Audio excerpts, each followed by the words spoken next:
Ah oui, merci. Nabandeko balandi bomoni fongola caméra déjà pour comprendre invité na biso na kata tindika. Tu as mis le pasteur Jean-Baptiste Waza diaspora au PAZA quand même to robenga combattre baka combattre pe mo alobaki ni mission liboso keno azaki membre IDPS mabunda pona IDPS makambe kende bele metoko sona par rapport à la qualité talimboka makambe se bele akobeta to samedi pas alaki na marche abenga kiso to kitawana ba image mais en retard akitaki pe wana ko marcher par rapport à ko soutenir consultation to robeta pe masoleta li passeport ndenge mokonza mboka ba kitise passeport na $99 pe lisolo eza kotambola partout ya mama chela mwana nzembo oyo asali to kotuna pe point de vue ya pasteur Jean-Baptiste ke combattre ta ke diaspora pe oza ko bunda pona mboka et évoluer mboka qui n'est quand même liboso mbote mona mboka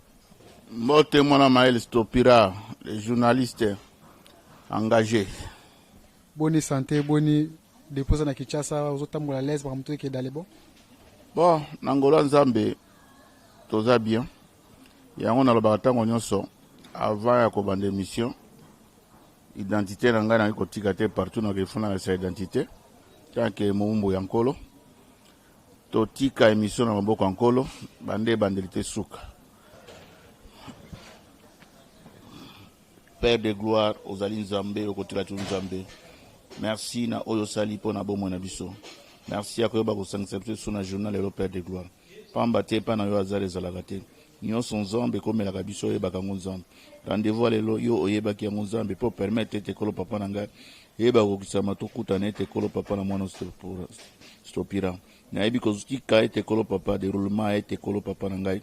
ya émission na maboko mayo tokosenga yo ndo sunga biso na nzela molimo no mosantu ekamba biso bande bandeli te suka oyo nyonso ekozala kokoso ezala musika na biso na kombo na Yesu Masiya tika émission eyeba koedifier peuple na yo ete ekolo papa eyeba korevolutionner bango mpona changement ya mboka Congo nakabi moma nyonso na maboko mayo dans le nom puissant de Jésus amen. En tout cas, vous comprenez que vous avez un pasteur Jean-Baptiste déjà dans plateau, sur les autres directement. Marche de soutien à consultation, vous allez sur le terrain.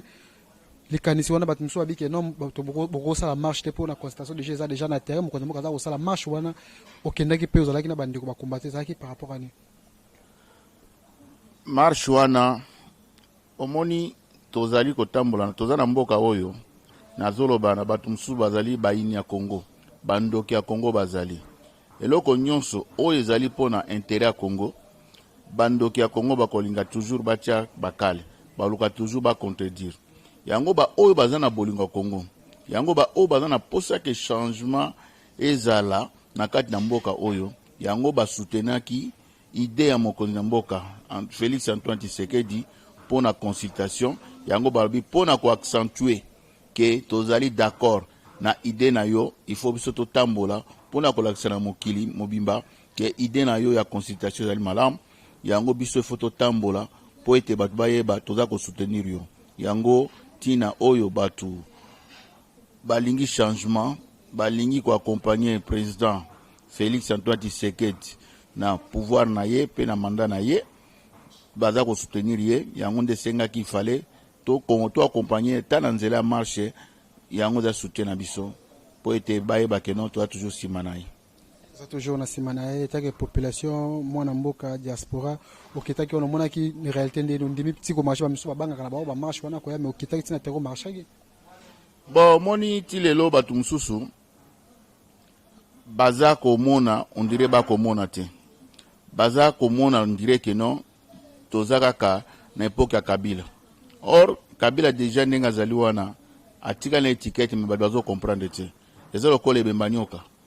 osi akufi na yeme somo kaka bazomula ka nyoka mbamso ni saka mukila bazo ka sakene nyoka za vivant que nyoka si akufi na ye.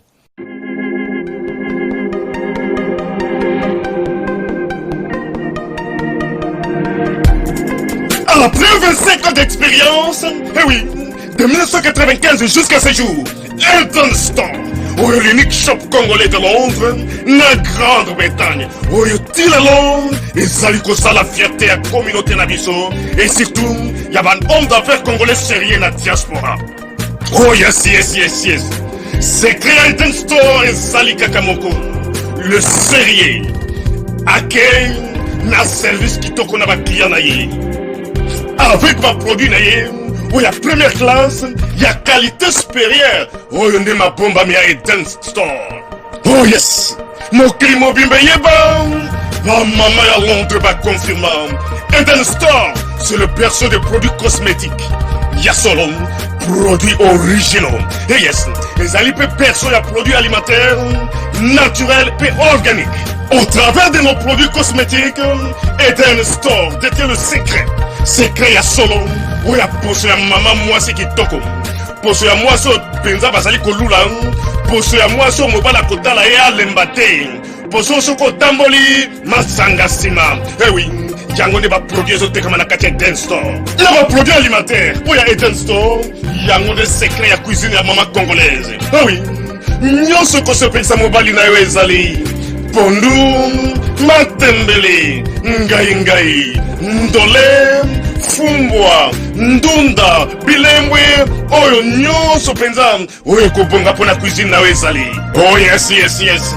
Olingi mobali na yo asepela na yo libela na libela. Olingi mobali na yo atalaka yo lokola mwasi azali kolula sika. Oh yes, olingi mobali na asisa biloko nyonso otielaka ye na mesa. Secret ezali kaka moko.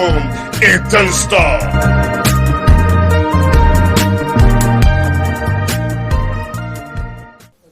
Par rapport na marche ya soutien, ebele baza kobanga, bazo kanisa neti keno ba gaz ekobeta. Or, bazo kanisa toza na époque ya Kabila. Ok, Kabila mukila ezya koningana me mutu esi ekatana. Adesu na force te. Mais bato bazo kanisa ke ti lelo azak toujours ko diriger mboka ke na armée ezana maboko na ya kotinda ba soda oyo ba mesana koya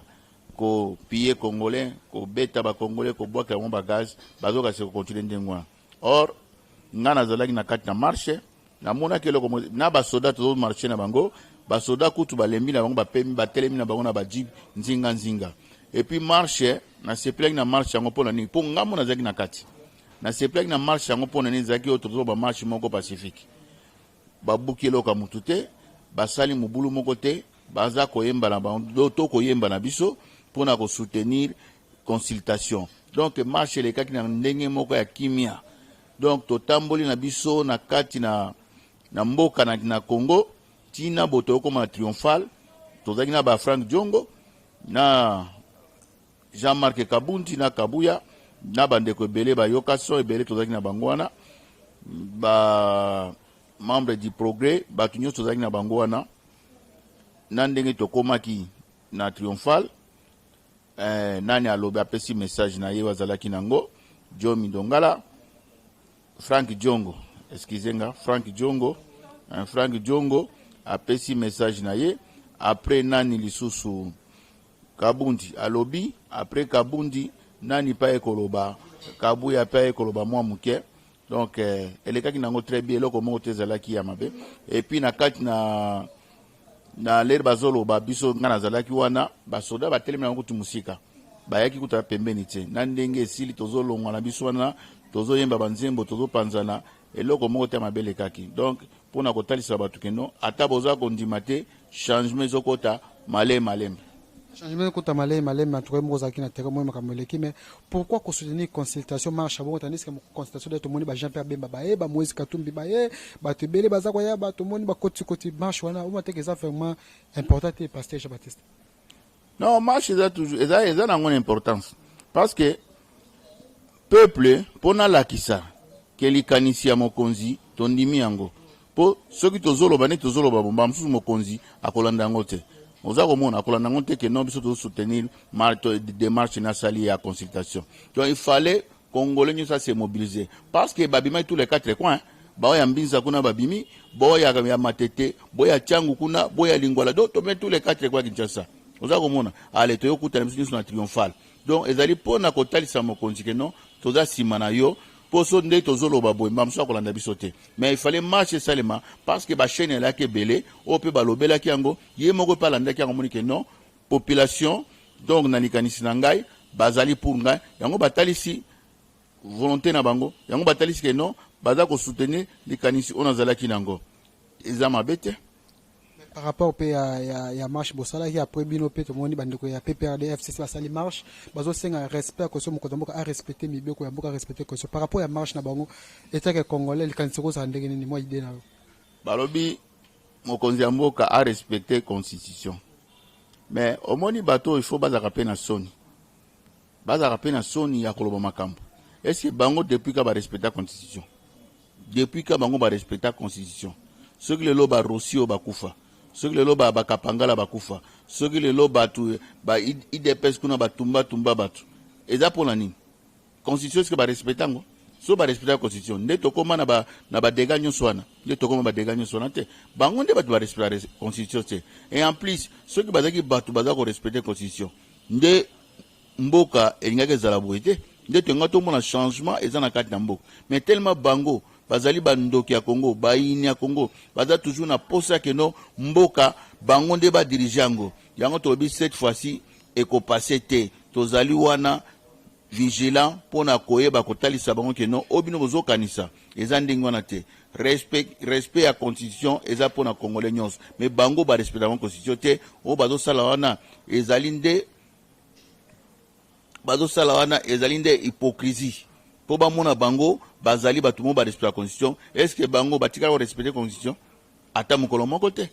Élection sem na neni. Il fallait ba esala maneni. Mais batika batu makelele. Mais to sito yebi bango onyusu baza ko sala wana ezali makelele ya wenze. Passage baptiste ozomona constatation okende toyoka kikeza mwata moke mais d'ici le 20 semaines tozaka nayo le 16 dans 4 à 5 jours mokotamboka koloba. Comment on a pour yambi batata ke congolais que diaspora po ye ozobunela po na mboka nayo ozomona ndenge nini pe loko kwa boutique loko moka bia ko bima wana. Mais papa ayambi batu nyonso ba o bazana besoin de changement. Bo bazana besoin que tous les congolais aillent ba ko se retrouver. Il est ayambi bango aza dictateur te qui a fait sa point de vue ngana na bibu na ayo donc azo yo ka point de vue ya batu moko na moko. Ayambi même na okameme ba shega ayambi bango donc ayambi batu nyonso atalite ke no catégorie non eza ba shege ayambi bango donc ayo katina ki shege na bino zali nini ba ko expliquer ye yango ko zwa mesure akoyeba ko zwa siko nini to kosala pona ki shege esila ayambi batu nyonso donc tozomona ke non ezaki likanisa malamu pe ekoaboutir na changement ya mboka na biso. Ndeko moko tunande ndeko moko ya FCC alobi ke no mokotamboka koyamba ba comédien koyamba ba shege ese ba shege ba kopesa sosubo ifa ya mane ba acteur politique azonga problème za kaka FCC na cash ne ba vada ba so na partenaire na Kabila pour avoir solution ya mboka. Shege za mututi yoga soko landi na kati ya ba shege wana batu batanga bazate otali na kati ya ba shege nyoso mutatanga zate shege za mututi peut-être biloko ba solo na président et comme marqué président ba esi bango to koma ba shege bo pona bo obi mutu akoma kamabe soki excès ya passe azotala na ndako na bango moko ya kolia ezalite condition ba ya ko vivre ezalite abi atana lali na kati na ndako eloko nini nakozo eloko ni kosala c'est mieux nakenda nga hier nakende ko débrouiller yango bakenda libanda oza komona bakenda libanda mais ezate ke non bazwaka ka ba politicien pour na makambo etali consultation ba politicien ngo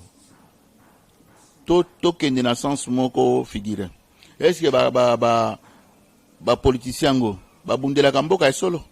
Est-ce que ba politicien na banda bazwa bokonzi na bango? Est-ce que congolais asi a se retrouva wana ezali ba intérêt na bango moko nde baza koluka? Mais cette fois-ci président atali catégorie nyonso pour ayoka idea batu ezali bien eza ba comédien bazali batu baza ba artiste ayambi ba catégorie nyonso ayoka idea na bango nansi l'air azu ba idea na bango akosala symbiose concernant ba idea na nyonso ayoki wana idea malamu ekobima makama malamu ekobima bao bayaki te nde bandoki ya Congo bango wana tozonga siko masolo kaka ya consultation tolali tolamuki awa mama chala mwana sali nzembo ingratitude nzembo wana koyoka etake mwana mboka oyo jija ndenge nini na kosenga na ba congolais bao balandi no nzembo wana te balanda nzembo wana ya chala mwana mama chala mwana na ko bengo mama pona respect mais oza dignité kozala mama po mama azaka na pasi ya mboka mama azaka na pasi ya bana kombe de bana baza ko souffrir na mboka oyo kombe batu basisi ba kelasi na bango bakoma kaka na bakabine kombe batu basisi ba kelasi na bango bakomi ba receveur kombe batu basisi ba kelasi na bango bakoma na bango ba pêcheur bakoma na bango kosala ba misala moko oyo ezali na niveau na ete à cause ya passe mais yo mama ole o soutenir mokonzi ya mboka lokola yo ozakano na bana te obota na yo te oyebi pasi ya kobota te oyebi pasi ya bana te tu t'en fous na bana oyo baka kosouffrir bana yango ya bakongolais ozali kotala nde libumu na yo et puis eloko ezali wana ezali mawa mingi yo tiala mwana ezali mawa mingi na comportement na yo yo okimaki mboko serimo okende na Côte d'Ivoire ti musano banda kosala kuna soki ezalaki ya ekobo te oyo banda kosala kuna bakontinue oza kobeta mipendo banda kolakisa yango te or que mwasi il faut à se comporter alatana na modele moko ezali malamu mais yo lataki ndeni olasaki mama kuna so oza kotombola nzoto wana oza kolakisa mpenza ke batala yo mpo nyonso asaka na yo mais lelo oyo obosani oyo mona okima obosani keno na mona pasi libanda me nazongi na mboka Congo uleki na batela mboko ezala bien uleki na koyoka su pasi libanda na wana makamna sela buzoba na batela Congo ezala bien po congolais nyonso se retrouver po musique nanga pe ba ko avancer mais non lokola bazoyo bakotsa na PPRD olingai kaka botikala kaka na niveau bozalaki nango wana ya bakongolais bakufa pe yo poza wana obomaka bato oyeba ngotela mwana oyebi seri moko bonani na kitambo na velodrome na jeep no boboma mwana bato otikala meme kolanda mwana wana te omeme soit na hôpital okima na jeep na yo oyebi babiloka na nyonso mais nakosenga na famille wana état de droit c'est commis boluka bo porter tiala mwana plainte ya mwana na bino oyo babomaki na jeep na ya azalaki pe wana na sera meeting na bango ya bato ya PPRD et en plus makambo za kofinga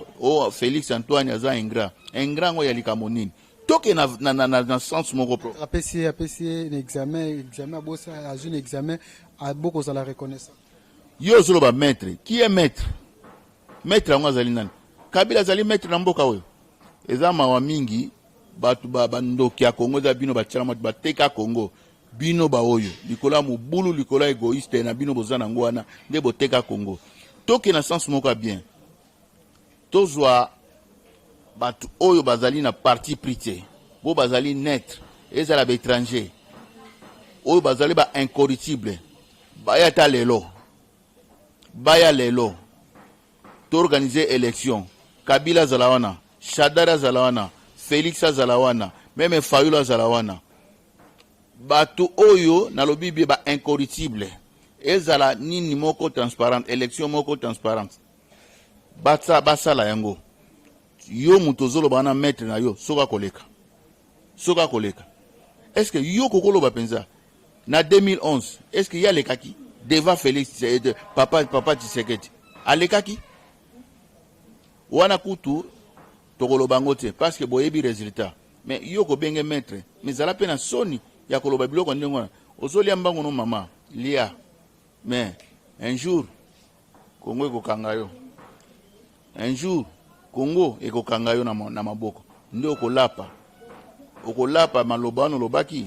ekozala trop tard soko sengi pardon kozala trop tard ça peine état de droit est-ce que ntsemo na karo kepe exil par rapport à ntsemo wana fingi mutatanga koma mutute tozo beta de droit aza libre à s'exprimer parce que tozo lakisa bango na époque na bango soki mutu alobi ndenge wana akosuka wapi batu boni bakanga bajomi dongala bakanga mpo nani koloba kaka te Frank Diongo bakanga mpo nani koloba kaka te et puis kokosana na makambo yo lobi oyembi pe totali na baclip to monto yoki makambo nyonso oyo bimisi sala olingi mama mais toyebi bino bandoki suka na bino ezali felo yo zaka na posa ya ko se repentir yo tiala mwana yo o Bible lobake non ezala batu mususu basala bango pona lifelo ne bino ba esprit na bino e basala bino pona lifelo okotikala ka jamais ko se repentir yo tiala mwana na bakisi na yo wanda na ba makila batomela yango meme mwana ko bota meme mwana obota te po sacrifier o sacrifier nzoto na mobimba à cause de musique yango na yo lifelo ezali pona batu lokola babino ngoko se otikala jamais ko se repentir lifelo za pona bino continuer ka musala na yo oyo ya molili wana suka nango ezali moni pe clip wana Jamaïca sama peki sango te baike Jamaïca sama da mutajika kama tukamu bona konta INP sabiki likana TV Kinshasa te mais quand même mutu atazali na parti mususu ezala mabiloko mususu kibo moto pe sala kati moral pe fe sala Jamaïca sama moni que non mama tala mwana a exagéré a dépassé ba limite. Eza te kaka po aza muta Kabila alekisa yango. Yango aboyi ki bo motole msupe sala kati. Yango ki bo motone sali. Place wana na apprécier quand même aloba makama mabe sala sala mais eloko asali wana ou des chapeaux ceux qui ozozonga na nzela ndengwana. C'est bon. Tozoni na posa que congolais quand même abanda kozonga na nzela. Pasteur Jean-Baptiste entretien moko ya choto yi kozwayo par rapport à l'actualité mais tozonga dossier ya suka Italie passeport au voyage kokenda koyaka yaka trop yoki ke passeport depuis Congo banda bachonga na $9 moi idée wana décision wana ko bani pona mokonza mboka. Non mais eza idée moko bien pe si logo moko bien nous na $9 to chaka $100 liboso ba passeport ezalaki ba 250 ba 350 ba msulo ka be na bebisa 450 pona zo passeport congolais mais siko logo le comme na 99 to chaka $100 eza nango bien yango to loba changement zokota malembe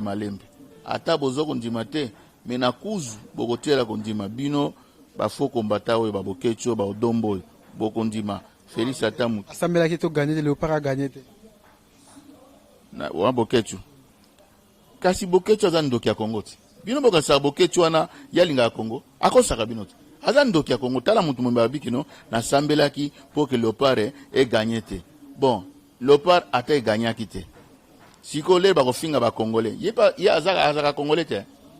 bon siko le ba kofinga ba congolais yepa za na katiti bobo zo mona mutu andengo na esala mutu akolanda na sambelaki Léopard e gagné te mais oza ndoki ya Kongo yote ozo milakisa kindoki na yo finga ka batu yo ndo za véritable chor yo bokecho mais onyo solo osala kawana okomi na suka loraso kokona apeso ka bambongo mais kala mingi te okobaluka loraso kokona yo wana to yebi ondengo zaka obandaki na ba Moïse ati obandaki na ba Moïse ati ba Fayulu ati ba Muzito ati so yamba Muzito oyebi to yamba Muzito oyamba Fayulu bino nyonso boyamba bangoti oliaki mbonga Muzito ti ha masumu a Congo yozo participer nango olobako na ko liambonga mutu te oliaka bambongo na bango bo mutu ka loraso ko kasombela ba mitu ka somi balo lakisa wana mais yondo lakisa batu keno na souci ya Congo nalingana sepela ko soki ba mituka wana o ba pesa kiyo olobi te nga loko na kufila ka bandeko na nga ba kufa kunda na est ko pesa ngambongo na te totinda ngo na est kuna pona esunga bandeko na ngana sepela mais ozi angoti ofandi nango ozotambola na poto et puis na poto ozo situla biloko mutuka vraiment yo moko baka peuple ndenge nini oyo mwana poto ya ndenge nini ozo situla mutuka vraiment na kati ya poto ke mututu aza na possibilité ko soma mutuka ndenge ya lingi mozo situla mutuka pe ondimi ba peso mutuka eza pe tout shit on dirait que non yo moko bokechi okokosoma mutuka te bazwa kado mituka ba pesa yo mais za soni mingi na mutu lokola yo eza soni mingi mwana poto azo situla mbi lokola mituka eza mawa mingi mais toyebi bino bandoki ya Congo nazaka na posa kutu bo rebosa ba réplique na bémission bozo bosa ba réplique bongo boko yoko ngapi na kolobela sobino. En tout cas toyaki kozwa entretien moko ya show Pasteur Jean-Baptiste tokomi na suka tokozwa na soki mokonza mboka po tozela rendez-vous mona mokonza mboka lobo makambo kolobani tokoya to tuna yo point de vue par rapport ndenge président de la République lobo message ya suka po to se entretien kolobani. Bon message ya suka toyebi le président Kalamita koloba d'ici là le 20 je pense il faut aloba message ya like Congolais tolingana Congolais tolinga mboka na biso Congolais toyeba koleka na repentance po na biso po ennemi ya Congolais aza Congolais soko moni boba otemela Félix baza ba Rwandais te baza ba étranger te kaka ba Congolais mais tala mwana yo na zana Congolais babokecho bafingaka baza banani ba Congolais atako saka oda za 0 ala exception na passeport neso bakoma 0 nyonso alokuta muyibi oza komona muyibi esale bino ndengona bozola ta biloko ba 0 bola exception ti soki na ba identité na bino bakoma ba 0 mais toyebi bino onyoso bozosala esala ngo loko moko te oya za na posa mboka ko soutenir toujours mboka mais naza ko senga ne na bino tolingana oya zali na kati ya bokonzi ezali mwana mboka Félix Antoine Tshisekedi soki tolingani biso nyonso tokomi bomoko Kongo ko avancer mais soki tozaka ko tia ba kroka jambe ezala makamba malama zosala bino bokosala bemission pona ko finga yango na tuna kano bino banda Félix akota na bokonzi donc pour na bino ata eloko moko te malamu masala abanda ofinga butu na moi ata eloko moko te malamu masala tant bato bamusu ba États-Unis ba France basaka ba opposition moko républicaine oya malamu basoutenaka yango oya mabende batelemeli yango mais bino banda afa akota na bokonzi donc eloko malamu masala wana ezali te même gratuité wana bana bazotanga ya ofela si bana bandeko na bino bazotanga wana ya ofele te mais eloko bosoutenir te eloko wana rien boketu na este kuno ganga na mona ta biko tinda te na est o kayo tinda kuna te na est mais bozaka kawana pona ko telemela nyonso ezali pona ba intérêt na bino to linga Congo mutu alinga Congo akoyebana o palinga Congo te basi bayebani bino bandoki ya Congo toyebi bino bosala ka semblant ko bolingi Congo bolinga na bino Congo te Kaza suka ya message ya suka pour tout ça entretien na biso vraiment ya wana boki passage Baptiste apiste kozonga lisusu après discours ya mokonza mboka message ni contre ni mokonza mboka ko pesa biso merci na bandeko à Londres bozoto la biso merci à Rifé Kisombe merci à Papi Kelly merci à mon vieux Kwami Chaka Mamelize Matondo bandeko be bozoto la biso pasteur na habité moi 2 ou 3 personnes ko pesa mbote nako banda liboso na famille nga avec ma femme Constantine Bile na pesi mbote na pesi pe bana nga nyonso ba mbote Ofni Banza, Obed Banza, Enoch Banza, Elia Banza, Baptiste Banza, na pesi nyonso mbote, na pesi bakoko nanga nyonso mbote, Romeo, Destin, Logan, na pesi nyonso mbote, pesi pe Eve mbote, na mobali na ye Marquis, na pesi pe baoya ngai, banies nanga bazana Suède, bambote mingi, Mamu Cécile, yaka na Congo, Mamu Cécile, Makakala yaka tofana na Congo Benedita Makakala iboya tofana biso na Congo mboka kitoko yango ndenge nazo loba bo kolanda mission abofuta batike boya tofana na biso ezali place moko kitoko bokanga mamali nguna tema Cécile Makakala Benin ya Benin apesi mioso bambote na okona bino lingi bino mingi na pesi ba grande sœur nanga Janine na Norvège bambote na pesi lisusu na Londres kuna Jackie na Cham na mobali Daniel na bana nyonso bambote cousin na ngai Yvon na peso bambote les grands conseillers na ngai Timothée na Katia Felande papa Timothée Timololo ya yo bambote yango na merci pona bancadrement na yo merci pona ba conseil na yo continue ka toujours ndengwana mukengeri soki na peso mbote to luka polémique ya mbote yango na pesi pe otozana yawa ye moko yeme kolomboka Kolo Sika Pele Molaso na pesi mbote na madame na yo bino nyonso bozala malamu na lingi bino mingi en tout cas merci Zalaki pasteur Jean-Baptiste na mikola biso ya tindika bandeko tout communauté congolaise surtout ça na Finlande bozoto la biso bambote na bino bambote na bandeko nyonso tout bomoni keno pasta kisisi awa ye moka ye pena moni réalité makamne bato zolo bakiono fachaza ko diriger te loko moko te moka jija wi keno mboka ezo kena dans les bon malgré malé mais tout c'est la après consultation quand se rendre mokonza mboka ko pesa to kozonga surtout sur na pasteur Jean-Baptiste en tout cas bo s'abonner na tindika ba numéro eza affiché wana bo benga biso mbala sima na tiki bino ciao.